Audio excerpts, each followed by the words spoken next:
So I'm going to answer, how much do you really need to retire?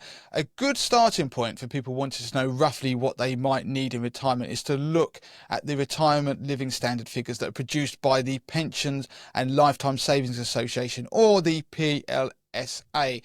Every year they conduct detailed research into what different retirement lifestyles really cost, and they've recently updated their figures, and I'm going to go through that now. So before we get into the numbers, it's really important to stress that this is just a rough guide designed to be a benchmark to help you think about the future you want, and your own circumstances like health, hobbies and where you live will have a massive impact. So crucially, these figures also assume that you are mortgage and rent free in retirement, which obviously won't be the case for everyone. So the PLSA has broken down retirement into three distinct levels: minimum, moderate and comfortable. We're going to take a quick look at each one in turn, exploring what kind of lifestyle they offer and how much you'll need to fund them. So firstly, looking at the minimum retirement living standard. This is the most basic level of retirement, covering all your essential needs with a little bit left over. So according to the latest figures, a single person would need an annual income of £13,400 to achieve this standard. For a couple, this figure rises to £21,600. Now, interestingly, these numbers have come down slightly when compared to last year. So in 2024, the minimum retirement living standard for a single person was £14,400. And the reason for that £1,000 fall is mainly down to a reduction in fuel costs, but also an adjustment to how much is likely to be spent on certain things like clothing, technology, hairdressing, taxis and charity. So what does that minimum retirement look like? Well, you'd be able to cover all your basic needs like food and utility bills. In terms of your food shopping, you'd be looking at a budget of around £50 a week. So for clothing and footwear, you'd have about £460 a year to spend. And the basic retirement also allows for some socialising. So you'd be able to eat out with a budget of around £30 a month, and you could afford a £12 takeaway each month. You could also enjoy a week-long holiday in the UK each year and a few day trips with a budget of around £20 a week. However, there are some limitations. At this level, you wouldn't be running a car, so you'd be relying on public transport. You'd also wouldn't have much left over for non-essentials like expensive hobbies or gifts for families and friends. In essence, the minimum standard provides a retirement that's secure and allows for some social participation, but it doesn't offer much in the way of financial flexibility. And while it's a significant step up from the full state pension, it does require some careful budgeting. Now, moving on to the moderate retirement living standard. Now, this provides more financial security and flexibility than the minimum standard. And to achieve a moderate retirement, a single person needs an annual income of £31,700, while a couple would need £43,900. So what does this extra money get you? Well, for a start, you can be a bit more generous with your spending. So your weekly food budget increases to around £55, and you'd have about £1,500 a year to spend on clothing and footwear.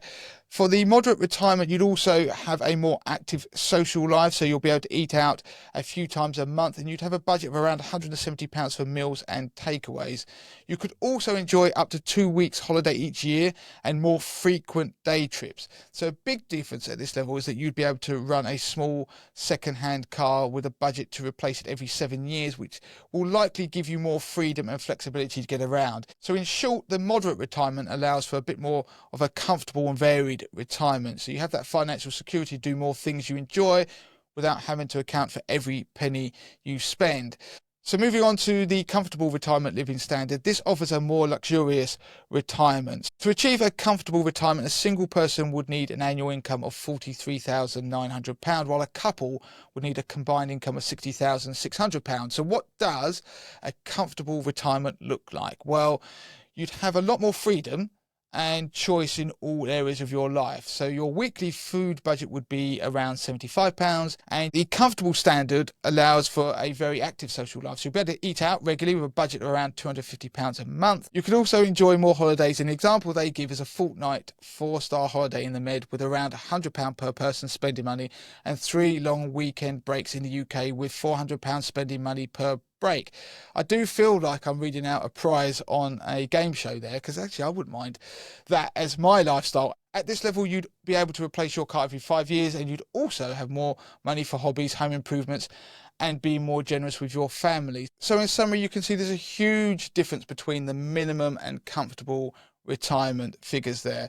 And the important thing is to engage with your retirement planning, and that's the real message. Don't get bogged down on the individual numbers. It's a guide, so when people are asking how much money do I need to retire, this gives them something to look at, and then they will make their own analysis of what they will be spending their money on, which is the most important thing. And then you can work backwards from what you need in retirement, and then you can work out how much you need to put into your pension and save to achieve the kind of retirement that you want. In the notes of this particular video, we'll put a link to a really good pension calculator where you can put in the details of how much you've got in your pension, how much you can contribute, and how much your employer may be contributing. And then you can see what you might end up with when it comes to retirement, when you can even retire, and you can then have a play and change those numbers. It's also worth pointing out that if you are over 50, you can get access to a free PensionWise appointment. This is a government-backed service, and they will give you guidance on your pension options. But for those people who may not have access to PensionWise because they're not over 50, or they want full financial advice, then you can get a free pension review with no obligation via a link which we'll put in the notes of this video. If you found this video useful, do make sure you hit that like button because they take a lot of effort and time to make, but also subscribe to the channel.